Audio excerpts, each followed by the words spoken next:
welcome in. It is Friday. You made it. You made it to the end of the week here. I'm Jesse Montano. You're going to be joined by Meghan Angley in just a moment. This is Guerrilla Sports Off Ice. Got a great episode for you guys today. Some breaking news coming in the last 24 hours. We're going to take a look around the league as well. So should be a great one. Want to remind you guys about our great friends over at Trusted American Mortgage. As always, head on over trustedamerican.com/sports. Take a look, see if they can help you lower that interest rate, get a better monthly payment. And if you call right now, go to the website, trustedamerican.com/sports. They might even be able to help you defer payments for a couple months, get some extra cash in your pocket here summertime. Trustedamerican.com/sports. See how much money they can help you start saving today. Hello and welcome in. Please do not leave your luggage unattended on the station.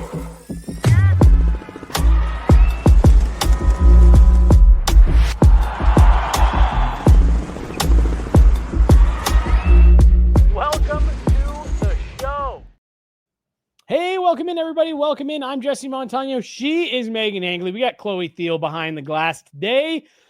Friday. Meghan, it's Friday. You and I both, we got busy afternoons. You're going to be running all over the state, so we're going a little bit earlier today than normal. But it's Friday. The sun's out, but it's going to be a little bit cooler today than the rest of the week. How you doing? I'm doing really well. It doesn't feel like Friday because I came back from Minnesota and didn't work Monday, and so it just doesn't feel like Friday quite yet. Yeah. Well, thankfully it is. And thankfully, for the second show in a row, Meghan, the Avs broke some news before we went live. Now, granted, this was yesterday that the news does come down. Josh Manson has been given a 2-year extension by the Colorado Avalanche.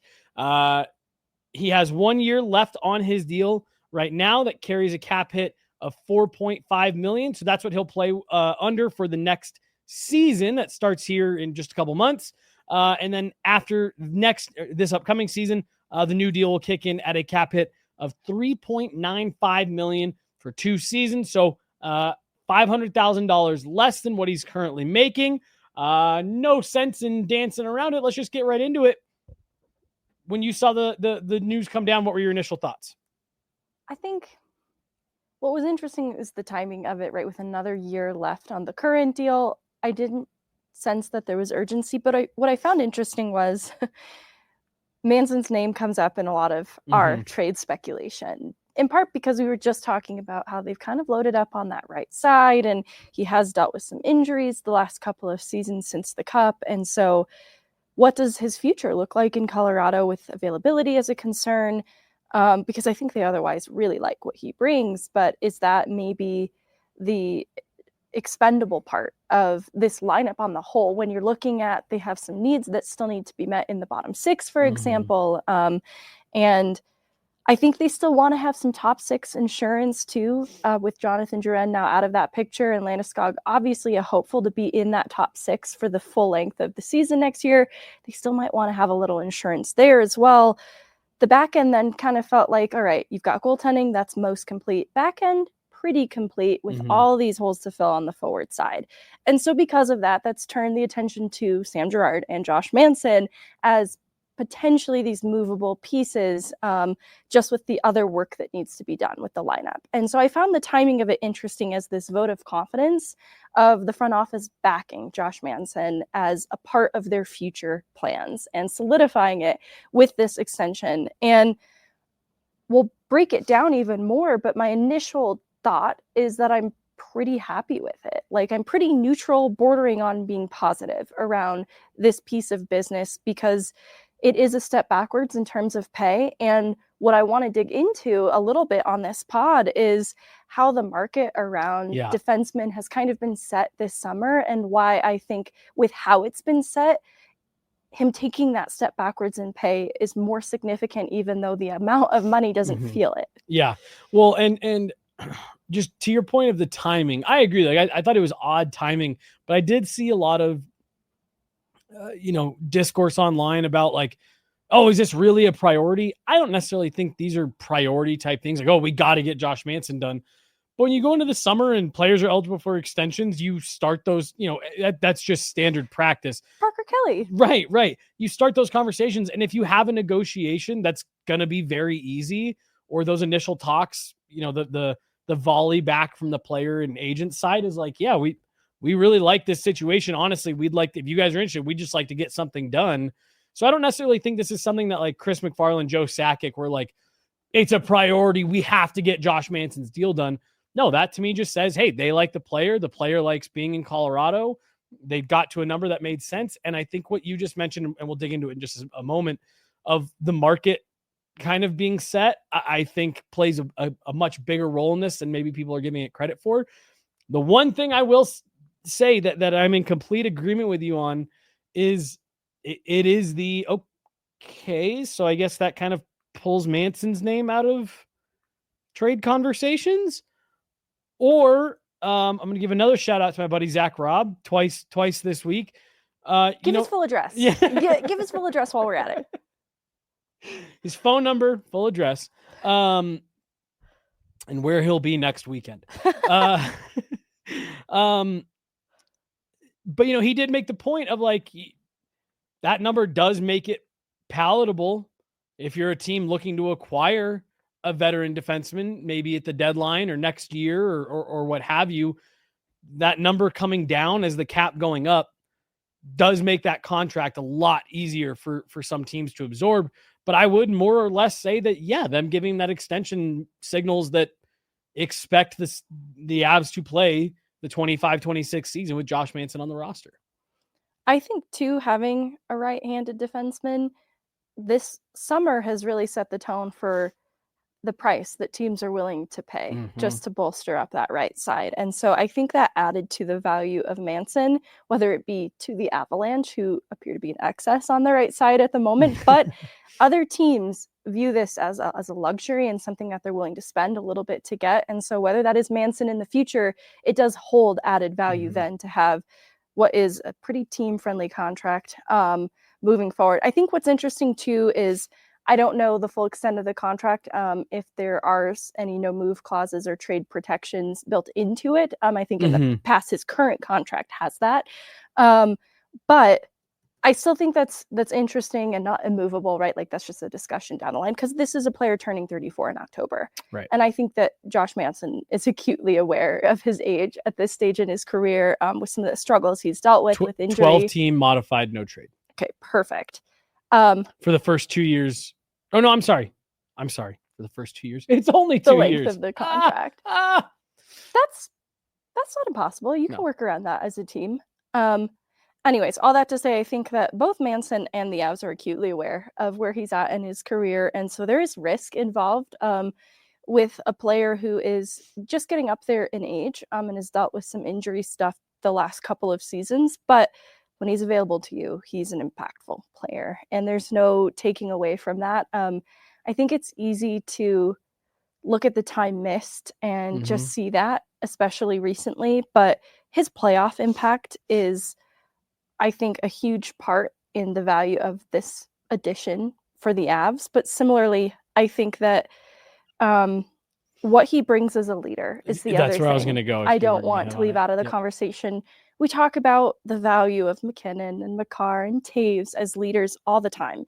But Manson is a really unique voice in the locker room that I don't think we talk about enough, but that's a huge part. And so anytime his name comes up in trade rumors, that was sort of in the back of my mind, is you have to keep in mind what you're giving up, though, in Manson. Like, I think people are quick to gloss over some of the blemishes in his game, whether that be sometimes boneheaded penalties or just getting injured. He's kind of a high wire act sometimes too, which we'll get into in a moment. But the voice that he adds to that locker room is so significant to his teammates that you don't want to just ship Manson out for nothing, for no reason. And I don't think people take that into account as much as they should. Yeah, that's where I was going to go. This locker room has seen a lot of shakeup in terms of its leadership over the last couple of years. And I think keeping a guy like Josh Manson around is it's only positive from that standpoint. And then the other thing too, that you and I have talked about a lot, even when, in the discussion of like, do you trade a guy like this? He's different from what the Avs have on the rest of their decor. Even big 6'5" Brent Burns that just brought in. He doesn't play that. He's kind of like the Mikko Rantanen of defense, where it's this giant hulking figure who just doesn't really play that way, which again, like Brent Burns has found plenty of ways to be effective in his career. Right. So I'm not knocking it, but Josh Manson continues to be that kind of break in the mold. The Avs have Devon Toews, Cale Makar, who are extremely well-rounded defensemen. Cale Makar will play a much heavier game than people will give him credit for. Then you've got your Sam Malinsky, who I think is more well-rounded than he gets credit for, and In Sam digging Girard. into the analytics for Manson, Malinsky came up in a very intriguing way Yeah. in some of these same categories with respect to blocks and hits. I found that very interesting. But just from just stick with the public perception, right? You got Sam Malinsky, Sam Girard, who are these kind of more offensive, shifty, puck moving type guys. And then, Brent Burns kind of falls into that same, bigger, but, and then there's Josh Manson, who is this kind of throwback, mean, rough and tumble, is going to hit you, is going to block shots, going to give you hard, heavy minutes. And I was so glad you went and pulled the clip from the playoffs last year on Twitter yesterday. And it was something that we saw immediately when he showed up from Anaheim. He was this guy who was like, don't expect him to get involved offensively. And we learned very quickly, no, this guy's got a great nose for the offensive side of the ice, and has great instincts to get involved and to get pucks through. He's very effective at getting pucks through to the net. But again, he does just kind of break the mold from what they currently have. And to the point you made, like, I'm personally, if they win into the regular season with 4 right shot defensemen and 2 lefties, I don't have an issue with that. Teams all around the league are dying to get their hands on right shot defensemen. Yes, it's extremely coveted. Mm-hmm. And I think the Avs can still maneuver it in a way that everybody's getting used to. Right. Even though I know they like to go lefty, righty, pretty split even down the middle, I think that everybody will find opportunity. All mouths will be fed. All mouths will be fed. All plants will be watered. And just as a quick note, it's a 12-team no trade in the first season, 10-team no trade in year 2 of the new deal. Okay. So, to that point, if you are dying to move this contract, it's going to be relatively easy to move. I think so. You've got a right shot defender with a lot of physicality and puck skill, as I said on Twitter, that will sneak up on you. And I hope that is not like a backhanded compliment to Josh Manson, but You're right. He was pretty unchained coming to Colorado, and it took some growing pains, though, for him to channel that into effective offense, because I still think there are aspects of his game that are a bit risky in nature. But I wanted to kind of give an overview of his time in Colorado, just going back to even this first round. Obviously, the end result was pretty disappointed, but he had 2 goals and an assist, including that shorthanded goal. And that goal in game 1 that I put on Twitter, it's the feed from Manson who activates on that play to find Toews. It's his play in the neutral zone to create space for himself. Like, those are just like the type of instincts he does not get credit for. It sneaks up on you. He had the OT winner in game 1 in the St. Louis series, going back to that cup year. He eats up huge minutes on the ice and on the kill, in particular behind Toews and Makar, but it's significant. And again, sorry not to keep cutting you off, but like the overtime goal against St. Louis, like great deception, fakes the shot, holds, wait for the screen, and again, gets the puck through. Like, he is the Avs throwback physical defenseman, but do not sell short the instincts he's got on the offensive side of the red line. It's huge. And so, that comes with a risk some of the time. But I think the reward outweighs it, because what he brings physically and defensively is steady. It's consistent.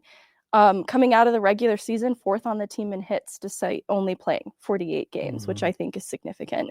And then during the playoffs, 2nd among defensemen in shots generated, where I think that offensive instinct really comes alive in the playoffs specifically for Manson.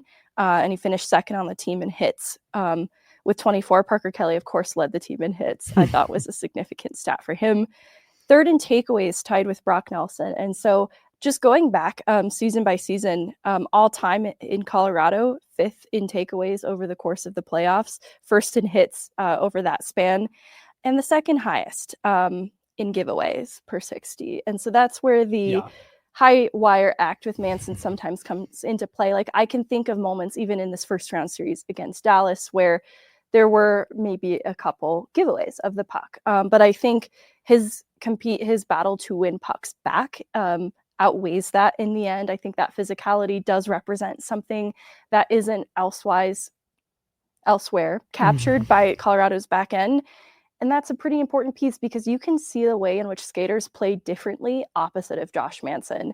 He is a deterrent because of how big and how strong he plays. You could just see just a little bit of reluctance sometimes with a puck carrier when it's Manson that is opposite them. And I think that's huge. Like just that subtlety to change the way players play against you because of the reputation you've earned in what you do so consistently is a significant reason why Josh Manson's valued. Well, and there's Avs fans who to this day talk about like, oh, the Avs should get Nikita Zadorov back for the exact reason that you just listed. Like he's got that, Josh Manson has that, kind of intimidating, menacing. I want to go back to the turnovers thing really fast. Especially coming down the stretch of the regular season, Megan, I think Manson was still injured. We asked about this too. I think he was still injured, and without going overboard on specifics, there was a morning skate in particular when he was rehabbing his way back, and kind of the conversation around it was he's close, could be an option for us any day now. And I was watching him. He was skating before skate officially started. And Megan, he couldn't turn his hand over. And pucks were flying right off his stick. And he ended up coming back, a week and a half, 2 weeks later. I think that the back half of that season, he was still dealing with some uncomfortableness from the hand, which I think maybe led to some of those, puck, what's the word? Puck work mistakes. I don't know what the decisions with the puck. Yeah. And half time, I don't even think they were his decision. I think it was just like, oh, nope, I don't have the ability to cut that puck the way I wanted to. And now it's over there on their stick. And so I do think that there's even some of that giveaway stuff that maybe he wasn't fully healthy and they felt like they had to rush him back a bit. Yeah, because it was more present in his game coming back from this injury than I think it is on a full-length 82-game season for Josh Manson. Because they weren't just boneheaded plays. It was like, that is out of character. But yes, and so to the outside viewer, it does look like that's a bad decision with the puck. But to your point, how much of a conscious decision is that versus limitations? Yes, that's such a perfect word. In going to, like, he's probably trying to make a different decision, but there are limitations into what he can actually do. And even if there was a pain that was a little bit better at that point, just the shadow pain of it having been there and how that felt just a week ago, right? Yeah. I'm not explaining that well, but I think that's a very real thing because I remember Bednar frustrated with Manson's play because it was so out of character. Coming back from this injury, there was a really tough stretch with some boneheaded mistakes for Manson that I think people fairly have that back of mind when they see this extension. They're just remembering in particular that stretch of really bad mistakes from this player, compounded by the fact that he missed so much time. And, now it's been a few seasons back to back of just missing time. And I think the nature of the injuries has been different with Manson. So that's what makes it frustrating and tough too, is thankfully it doesn't appear to be this recurring thing with him, which gives me optimism then in the extension. But goodness, I'd just like to see a healthy season from Manson because since the Cup year, we haven't really gotten to experience the full Josh Manson effect. And we see it in the playoffs, which I also don't want to gloss over. He really comes alive in that setting. Yeah. But his regular seasons have been marred by injury. And what's tough? Not this past season before that, 23-24. He played 76 games. And Megan, for me, with how grueling an NHL season is, if you're playing 65 plus, to me, it's pretty close. You missed a pocket of games here and there. When you play hockey the way that he does. Right. I'll take 65 plus playing the way that he does. So that said, so you got 76 games out of him in 23-24. 27 games in the title defense season, 48 games this past season. So definitely not something to just right off. But I do think, especially when you consider that the cap is doing this and his cap hit is doing this, I think this is a nice bit of business for what you, I think at this point, are planning on. Yeah, he eventually becomes a third pairing guy, a solid physical third pairing defenseman at $4 million. I think you're going to be really happy with in 2 seasons. And he wants to be here. He doesn't take a little bit less if he doesn't want to be here. And I think looking around the league then at what other defensemen have commanded, there have been other defensemen who've gotten paid this He could have summer. gotten more than this had he gone to the market next summer. Easily. He could have easily gotten more than this. John Klingberg, 32 Right. years old. Not sure he could even play hockey again. I don't say that in a mean way. I'm glad for him that he's able to make this return with Edmonton, but he plays a bottom pair role. Now, he is one of those coveted right-handed defensemen that they love, the people love, and he gets $4 million. 1 year in San Jose. They can afford to spend that. You know, there's context involved in all of this, but that's just one contract that raises an eyebrow a little bit, because I hope I don't need to explain the way in which Josh Manson and John Klingberg are very different players. And you want to talk about availability concerns. To your point, John Klingberg got to a point where he didn't know if he could play hockey again. He hasn't played more than 20 games in 2 seasons. And he just got $4 million. So, like, Josh Manson, also a right-handed defenseman, could have easily probably gotten a raise over his current contract. Don't mess with Happy. You don't mess with Happy. Obviously, the Ryan Lindgren contract. Yes. Really interesting contrast now. A player we're pretty familiar with too, his role in Colorado. Like, he went from a top 4 role in New York, came to Colorado. It was more, second, third pair role. And he commanded 4 by 4.5 with Seattle. Left-handed defenseman, 27 years old, so a little bit younger. I think the contrast of just those two side by side is intriguing. And then the other thing I found interesting with respect to the right-handed defensemen specifically is there's 2 who come to mind who I think got their payday, so to speak, because of who they played alongside this last season, which I find interesting, because I don't know that Girard or Manson elevates the other in the way that, like, Taves became the Devon Taves we know today playing alongside Cale Makar. And he did a lot of that in his own right as well. But these 2 players, Dante Fabro, he spent the end of the year with Columbus playing with Werenski, and that elevated his game. I think that Columbus was really pleased with the compliment that Fabro was to Werenski. So he earns 4 by 4.12 with Columbus moving into the next contract. And this was a player that had moved to the bottom of the pair, coming out of Nashville. And I think some were even not sure if he could hang at the NHL level. I don't know if I'd go that far, but for his stock to have risen because of him playing alongside Werenski to that degree, I find really interesting. Now, a right-handed defenseman, that just holds a lot of value in itself, but playing on his offside. And I think Provorov, another defenseman out of Columbus who got a pretty big payday, 7 by 8.5 at 28 years old, more of a top 4 role. A left-handed defenseman can play on his offside. I think those. Well, no. I was going to add another example to. Sorry, keep going. Cody Ceci, the other right-handed defenseman. That was my other example.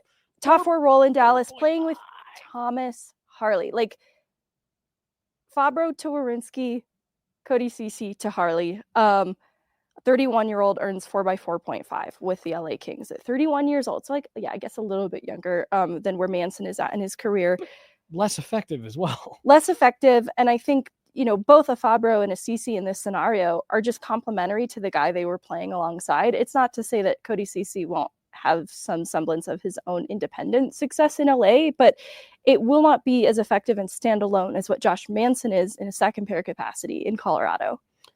And again, like, as we're part of the reason why Megan's listing off some of these numbers, I'm jumping in and shouting some of them, cutting her off, is like Josh Manson's number is coming in under all of these players.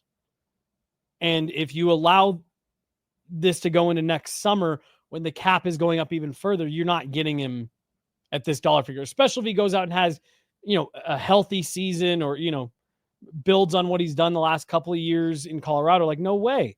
I will give Cody Ceci credit. He played 85 games last year in the regular season, which is just always fun when you find those guys. Those guys, yeah, availability certainly there. And so he's versatile, he's complimentary, like he can hang with the talent of Thomas Harley.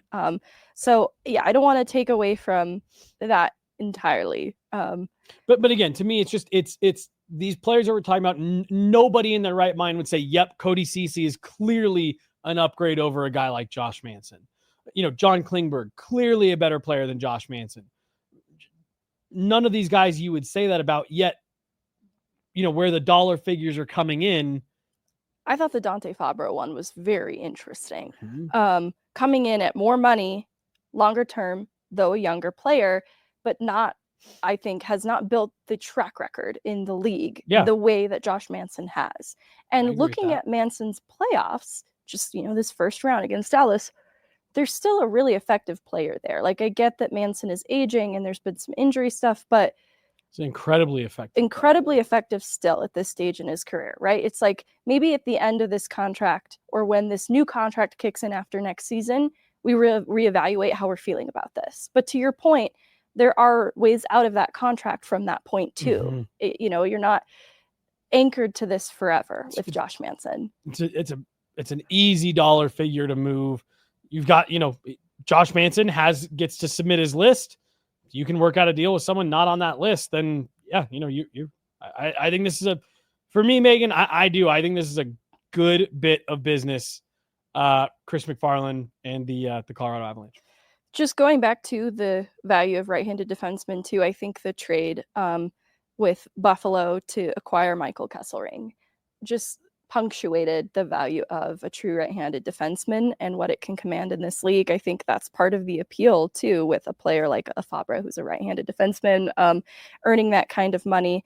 I think that even with a Klingberg, a right-handed defenseman, like, I think that's where you can justify, if you're other teams, paying that much, and why I think it's good then for the Avs to have a player in Manson take a little bit less on this next contract. Well, and we saw it in Dallas that several of their players took discounts. The Avs are definitely entering into that territory where, we saw it with Pittsburgh during their run.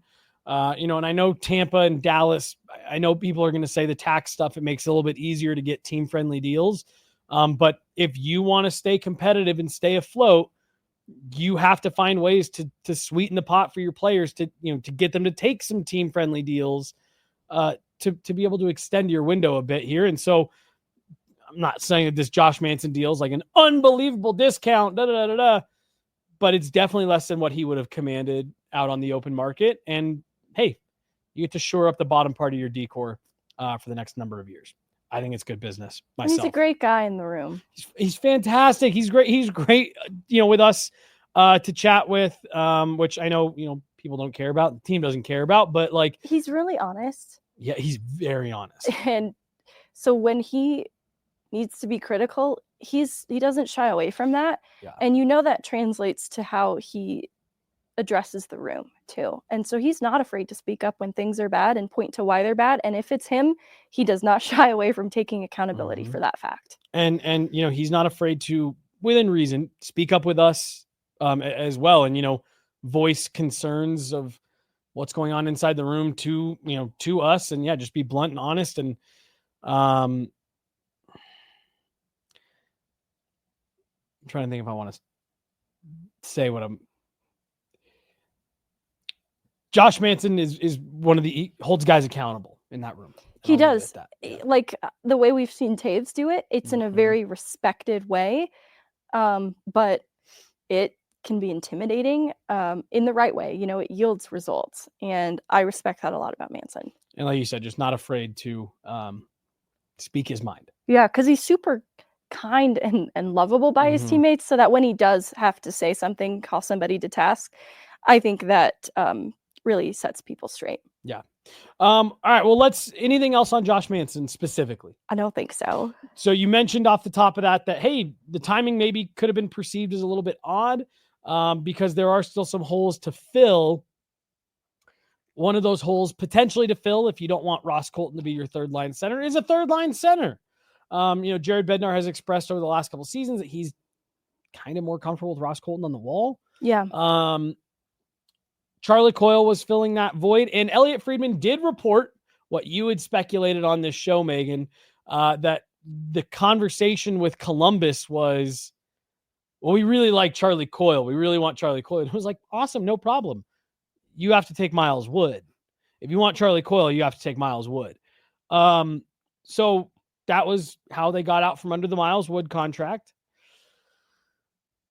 But it has left a hole at 3C. Now, here's the one thing I want to put out there.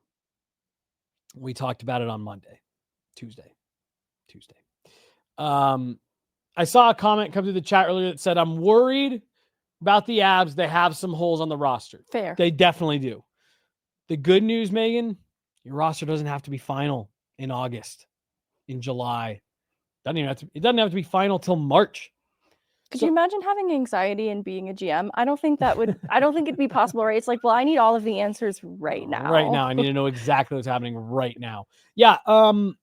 So no doubt about it. The Avs still have some holes to fill. I still do think that Chris McFarland's probably working the phones pretty regularly, still trying to see what's out there, testing the trade market.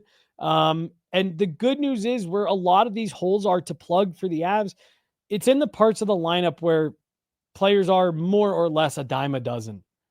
You need a fourth line wing. Guess what? Those are everywhere. You need a third line wing. You can find a lot of those around. Don't you find yourself though, kind of after seeing what like a Kivi Ranta and a Miles Wood did as third line wings, find yourself feeling, well, let's raise the bar a little bit. Well, no, for sure. And because to me, those are fourth line players that you had moonlighting as third line players due to injury.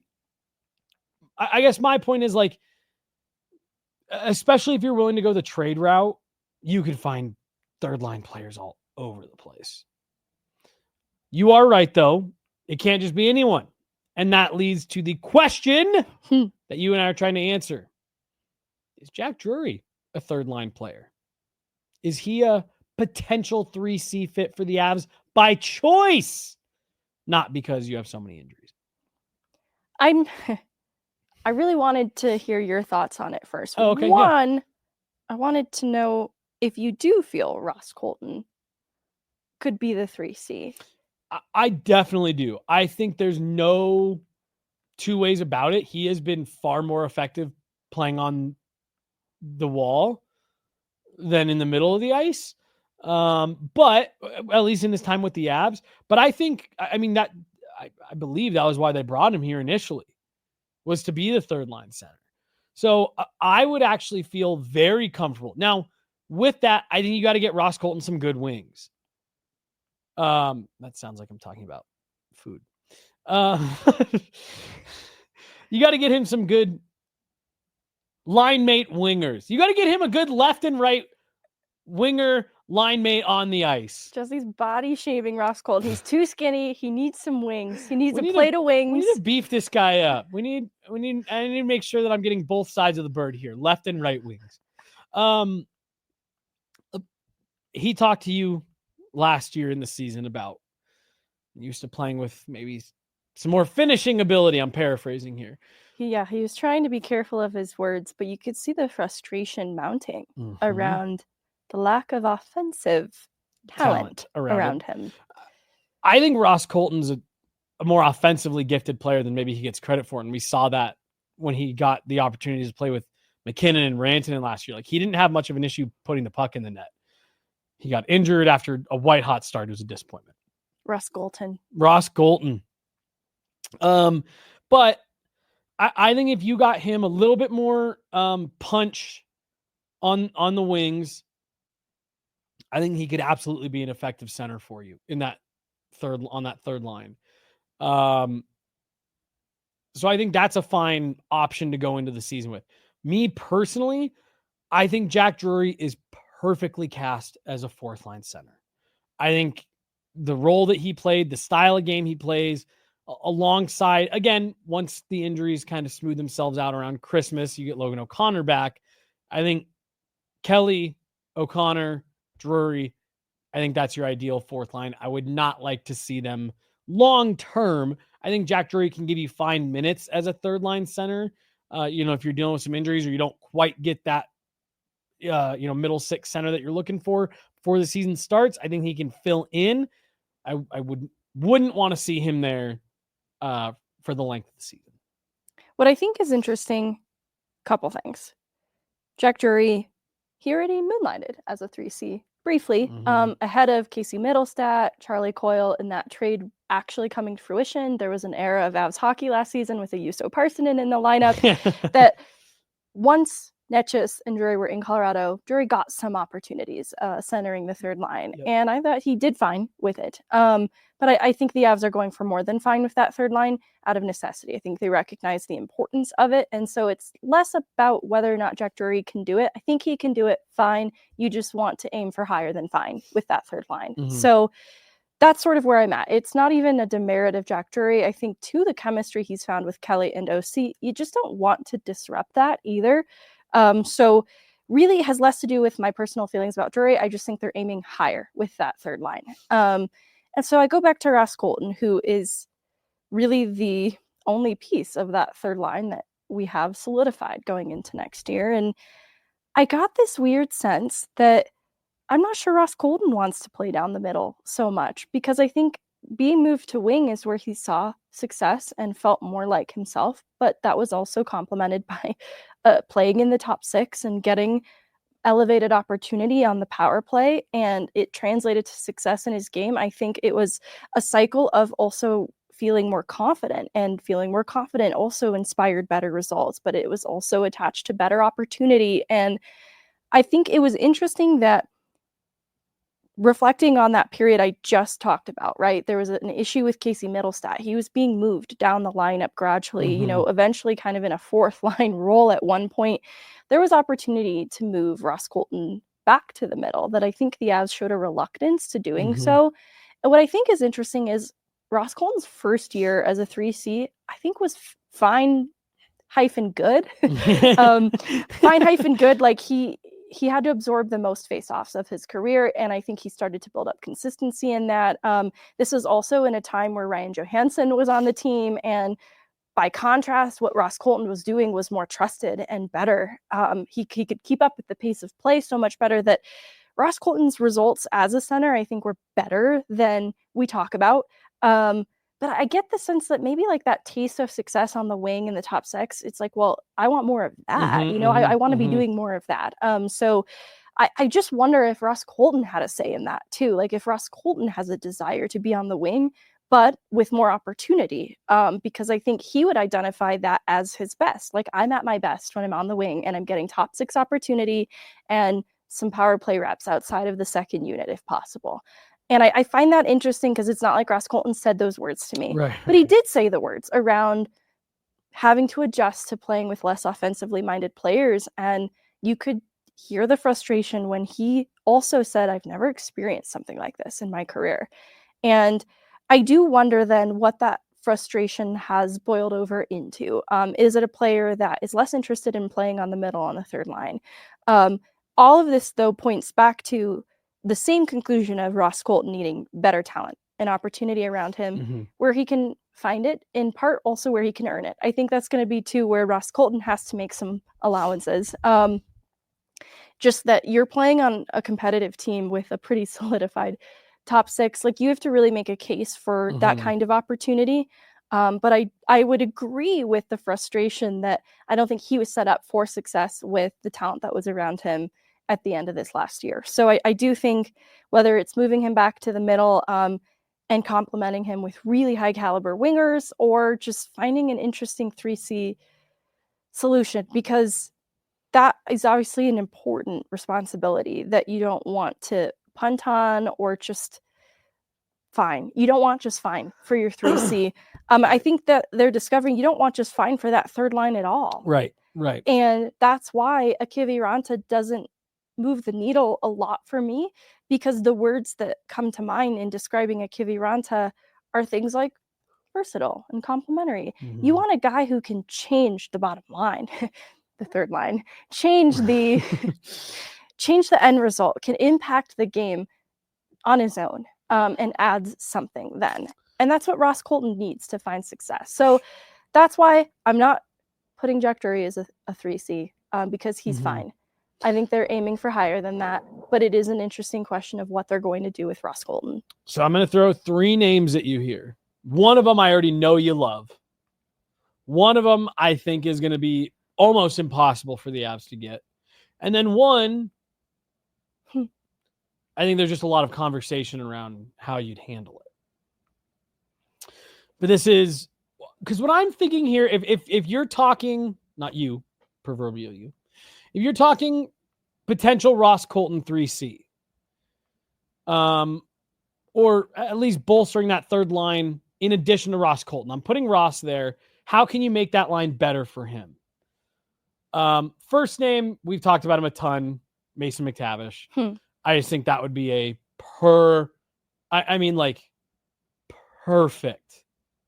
perfect guy to get to center that third line. And you could move him to the wall if you really wanted Ross in the middle, whatever. Mason McTavish is my Pinterest dream board. We should have a dream board. Yo, all right. I'm going to take so I've said my one name. I'm going to take a quick, are you a Pinterest person? Not really, but I love the idea of, visual boards for goals and things like that. Yeah. And I think we should for the Avs 3C. I saw this. This is I saw this whole article over last weekend about how Pinterest is seeing this huge decline in users, and the feedback is getting really bad because AI is just taking over Pinterest. And instead of people posting oh, this is what they're fake did AI with my whatever, they're posting AI images here's what you could do with a living room. And it's no, this was supposed to be what people have actually done to provide inspiration. And it's just turned into a whole bunch of AI images. Which it makes me sad too, because I like certain images of rooms that are in a Mediterranean setting, and I've really seen a ton of AI generated rooms like this. I like rooms that incorporate elements of nature too, like vines and plant life in the room, but this has been overrun by AI, and it's really sad. And apparently Pinterest is really their platform is really having a hard time combating it.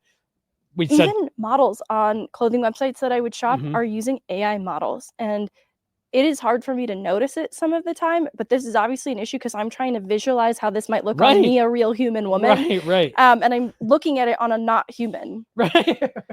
I'm looking on it on someone it couldn't possibly fit any better because they were literally designed for it to fit them. Yeah. So anyways, top of my Pinterest off-season ad board for the Avs is Mason McTavish.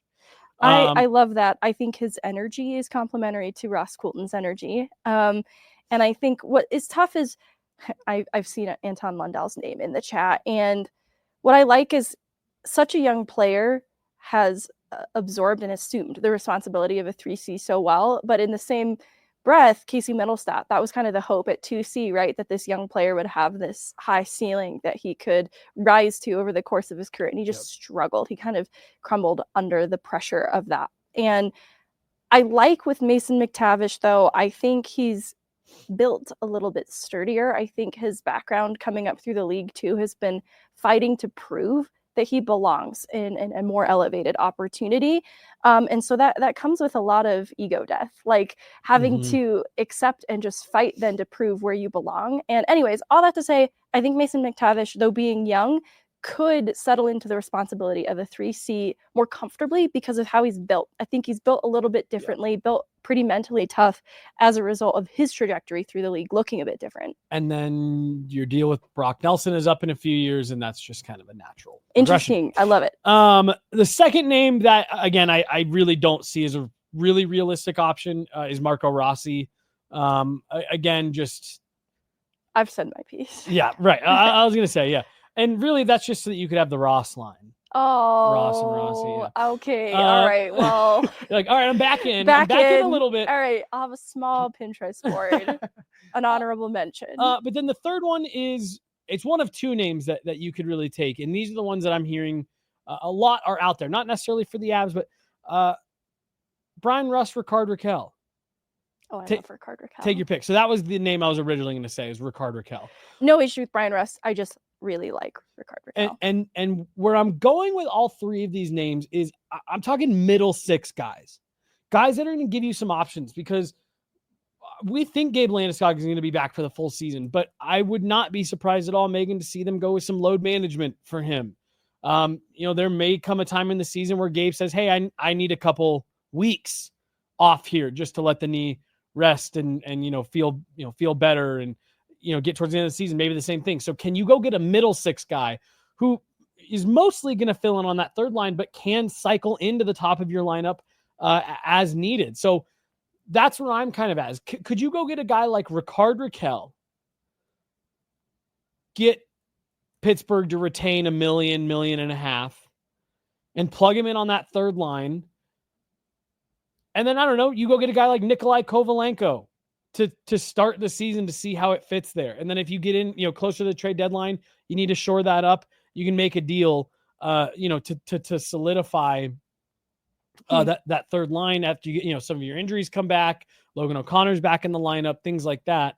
Could a guy like Rickard Rakell, or I'm with you, I prefer Rickard Rakell over Brian Rust, but one of those two guys that it sounds like Pittsburgh is going to be willing to move. Right. Could you get involved in a deal like that and suddenly, holy smokes, really give yourself some punch there in the middle six?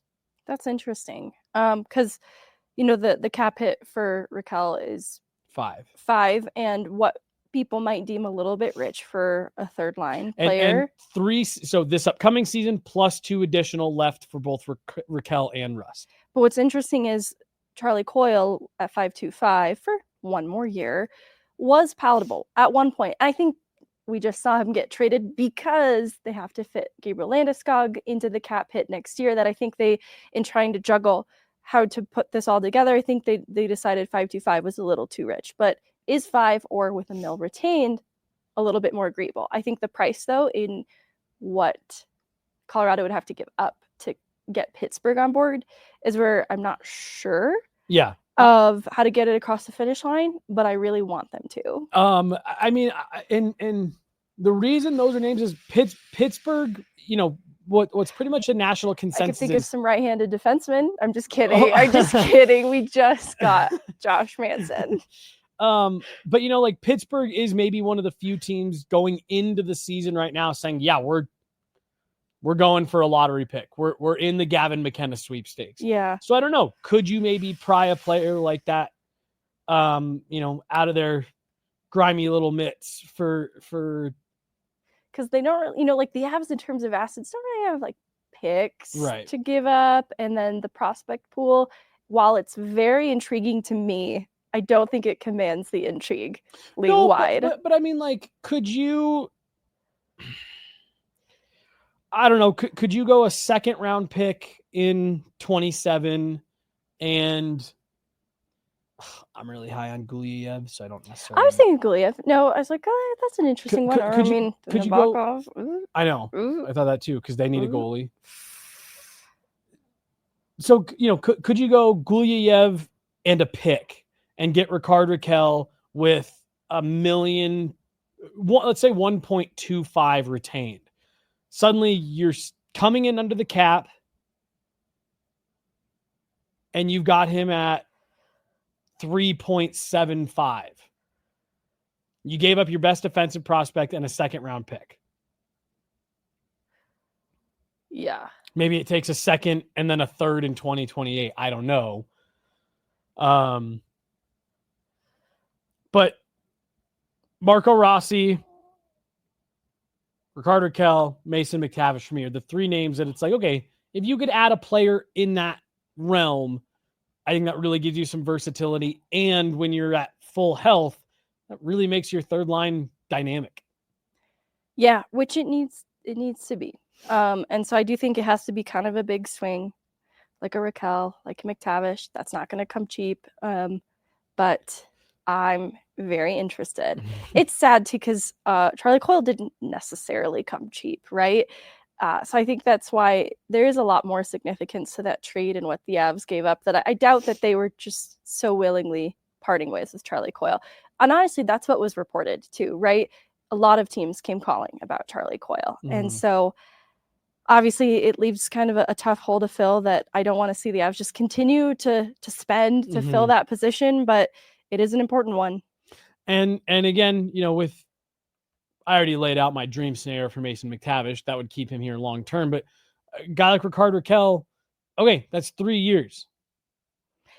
You don't really have to worry about that. And I saw a comment in the chat, 35 isn't going to be cheap. For sure, that was also a career high for him in, I believe, both categories. All 3 categories is a career high year. So that would be part of the negotiation from an acquiring team side as well. Well, and I think, like even the difference of 5.25 for Charlie Coyle compared to Rakell at 5, like it's not that number's too high for me. It's just, I don't know if the Avs have the room to spend it. So it's not me saying Rakell is not worth $5 million. I actually think that contract is going to be incredibly desired because it has a little bit of term still left in it. The cap's only getting up from here. That I actually think there's a lot of reasons the Avs should be interested in a player like that at that value. It's extreme value. Yeah. And keep in mind, drives me nuts that Puckpedia does this, because the Avs are currently showing $4.123 million in cap space.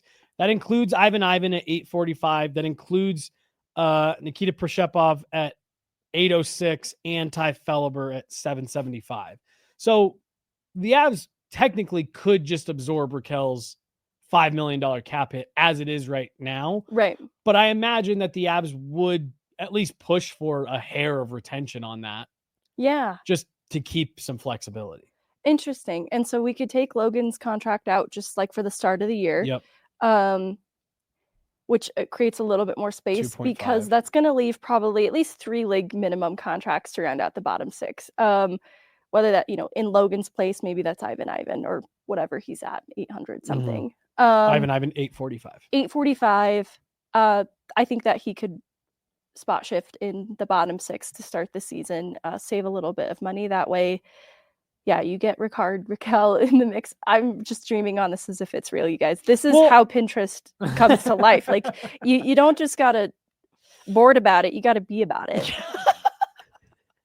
Can't just bored about it, be about it. Well, so hold on, let me just do this math really fast. Yeah, I'm not gonna try to do it live. You could tell I stopped. 806. So I'm trying to think too. Like, I'd love to see Matt Steinberg get a chance in the mix too.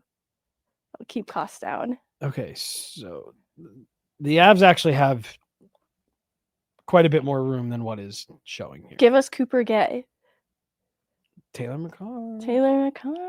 While I'm doing this math real fast, do you think Taylor McCarr gets a game this year? Assuming trajectory continues forward. Yeah, and I don't want to say this in a mean way, but Chase Bradley gets a game.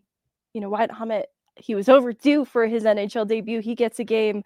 I think the Avs could easily find justifiable opportunity to give Taylor McCarr a game. Okay. Yeah. Now that's not me envisioning him sticking in the NHL when that happens, right? Like, I think it is important to see how players like that stack up at the NHL level before committing to it with any sort of planning. But I think it's very feasible. So the Avs right now, if I'm removing Ivan, Proshepov, and Felber, that leaves them with 9 forwards under contract, and $6.5 million to spend. So again, you could, in theory, just go out and bring in Rickard Rakell. To your point, that would definitely make it a little bit dicey in terms of how you round out that back, the fourth line, especially as you wait for Logan O'Connor to come back and all of that stuff. But again, you'd still have some options on roster, or contracts that you could move, shift around, things like that. But that is why, again, to your point, I'm not saying that Rakell isn't a $5 million player, but if you could get them to eat even $1 million of that, it would just suddenly, now you have $2.5 million to round out 2 more roster spots. Yeah. On your fourth line. You can easily tap dance around that. Easily. Yeah. I think that it's going to have to be something like that. because they're going to have to invest in the third line. You're going to be spending money, whether it's at the 3C position or for a talented winger. I think they're going to spend a little more. I mean, honestly, like Miles Wood money, it just needs to be a different player. Like Miles Wood for the money made less and less sense by the end of his time here. I'm not trying to just take unnecessary swipes at Miles Wood, but I think that Colorado's willing to spend that kind of money. Depth, it's obviously only gone up in price since then. So I think it's time to reinvest. And the reason we just sat here and spent 15 minutes trying to figure out how to make Ricard Raquel work is really just the point of like, this is what the Avs are doing right now and trying to figure out how to make this third and fourth line work in a way that makes sense for the personnel that they've currently got, for the way they want it constructed. Is it's very possible to add a quality player or two to the bottom part of this lineup, but they're going to have to get creative with it, is the whole point of what we're talking about here. Yeah. Megan, quickly, because we are already starting to run a little bit long. Of course. Not going to take too much time here. I actually did a video on it yesterday. I'm going to shift gears completely here. Gavin McKenna played the last 2 seasons with the Medicine Hat Tigers. It's been unbelievable in the WHL. Is right now the consensus number 1 pick for the 2026 draft. I believe it was 129 points in like 54 games for McKenna. He has become the biggest name player so far that is an NHL prospect to go from the CHL to the NCAA. And he's doing it to the tune of a reported $700,000.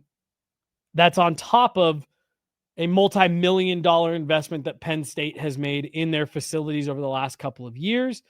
I guess just before I get into some of my more philosophical questions with this, I guess just what was kind of your initial reaction?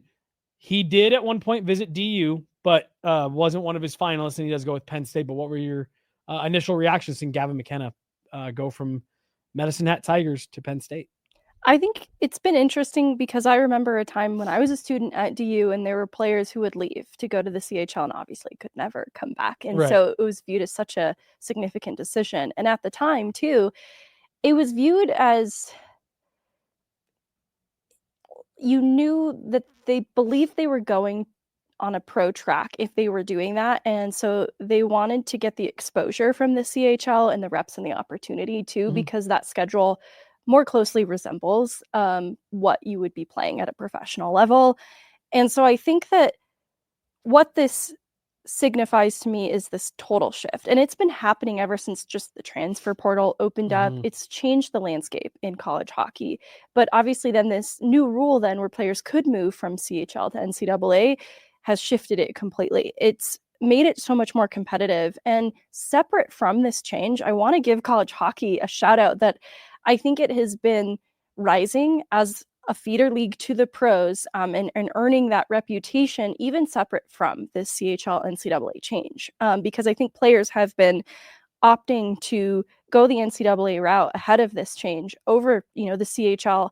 I think because of teams, programs investing around their college teams. And I just think that you can look at some of the pro habits that are being built through college hockey, some of the structure that's being offered to around having to balance academic work alongside, the college playing route. I think too, just the names of people that they're getting in college hockey, not just in players, but in personnel that are coaching these players is earning a lot of respect as well. And that players value. So anyways, to the present day, this just really punctuates how much the college hockey landscape has changed since I was last a student.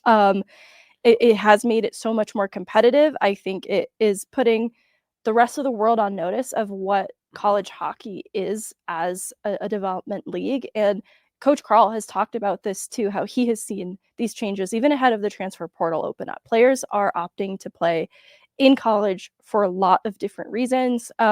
Now, Gavin McKenna's reasons are obviously, got about 700,000 of them. They could be motivated by the money, because it was interesting too. Like I think it was Michigan, the reported other offer on the table, still $300K. That stands to be made in going the college hockey route. And this is a 17-year-old staring down this kind of money ahead of any sort of pro career that you're eyeing first overall. You have a pro career in mind, right? So it's like the career earnings, they're just a couple years out, but now you can tap into that a bit sooner and reap the benefits of an up-and-coming program, I'll say, with Penn State. That's obviously investing in its program in a big way, too. I'm happy to see it because of how I have felt about college hockey. But I have nerves around, too, how this will trickle down to the rest of the NCAA. And it's nerves I've had around, like, I've had friends who came up through the NAL and walked onto their college teams. They didn't necessarily have full ride scholarships funding their way through it. And these are guys that didn't necessarily have pro ambitions, but they had this D1 opportunity now at their fingertips. I worry that the era of that type of player will also come to an end with the rise of a much more competitive talent pool now that the NCAA can pull from. But it'll just make for a really exciting product too. But it also takes away from the 4-year guys who are the veterans of their team, usually come up as leaders on their team too, and play alongside the first overall picks, right? Like the veterans of the college teams also help the development paths of some of those destined for the show players that are inevitably on these rosters too. And I wonder what that will change then in culture and leadership, and not having the 4-year guys or having them phased out a little bit more with the result of this. Well, and it's all, so I'm going to go back to the beginning of what you were talking about with the way that college hockey has changed. So in the mid 2010s, I don't know if you remember, NHL Network. Oh, I wasn't born yet. NHL Network used to run a commercial promoting the NCAA hockey scene. And it was like, did you know all these players came from the NCAA? And it was like, they were kind of, Eric Johnson was the big name, first overall pick, Eric Johnson. But then otherwise, it was a little bit of a reach on some of the guys. And it was Zach Parise and Paul. It's like, yeah, there's a handful of guys that you go to over and over again. Because the vast majority of players were coming through major junior and from Europe, and college really was, to me, it felt like kind of the third, avenue that teams would pull from. It's been getting better. Higher caliber players have been coming out of there. But to me, it is almost kind of separated from the CHL in that even up until, right now, I view players playing in the QMJHL, OHL, WHL are typically going to be the higher end skill players, more talented, a lot more pop on the ice, as where college hockey is a little bit smarter, a little bit more disciplined, bigger, stronger. I wonder, Megan, if this is going to, if we're going to start to see this become part of the development track where you go to major junior, you play 15, 16 years old, 17 years old. Then in your draft year, you do what Gavin McKenna is doing. You go join the NCAA. You play against bigger competition, stronger, better facilities, better coaching. You're living on campus, not with a billet. You have to balance the academic life, essentially, work-life balance, how you fit hockey into all of that. And then you get drafted. I wonder if this is going to change. If the vast majority of players are going to start be drafted out of college, but they almost all have major junior experience. Yeah. And then what I talked about in the video that we made yesterday. So I'm going to use Gavin McKenna as the example just because he's the current example. Not to take a side swipe at the Buffalo Sabres here, but let's say the Buffalo Sabres finally win the draft lottery. Does Gavin McKenna say, hey, Penn State, for $850,000, I'll stay here next year and play a sophomore season? Because I can make the same money as I would almost on an ELC. I'll get some extra endorsements from being around here, and I'll make the same money I would have made. And I'll hope that the Penguins win the lottery next year, and I'll go play there instead. Do you see that as a potential possibility coming out of all this?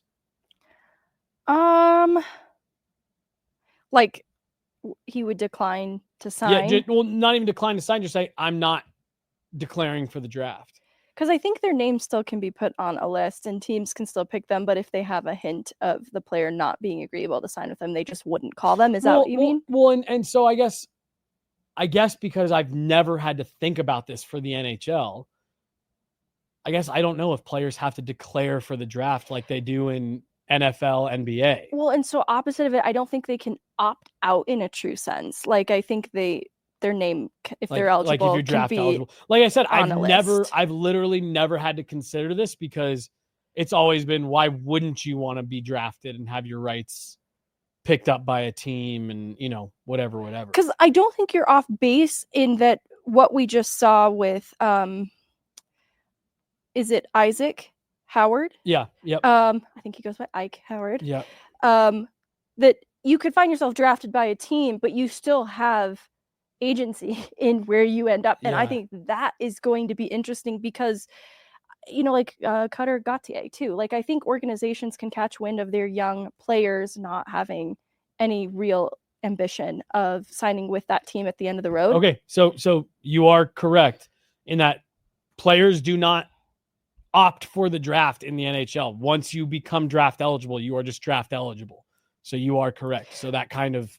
But I still don't think, I think Isaac Howard, what he represents is, one, I think just players are finding more ways to be advocates for themselves, their wants, their needs. Like Isaac Howard, drafted by Tampa Bay, first round, didn't see the path to the NHL. This is, a little bit speculation too, but it sounds like both organization and player just didn't see eye to eye in what that path to the NHL was going to look like through Tampa. And there was a conversation that leads to him, being traded to a team that he knows he's going to sign with. And so I think a Gavin McKenna and an Isaac Howard, like, there is going to be a say that the player has in it, one, in how long they play at the college level. Like Isaac Howard utilized the transfer portal, and that transformed his development years, because his freshman year at MSU was just okay, enters the transfer portal, and then has an incredible record. At Minnesota Duluth, going to MSU, has an incredible record at MSU then in his second year, in his junior year.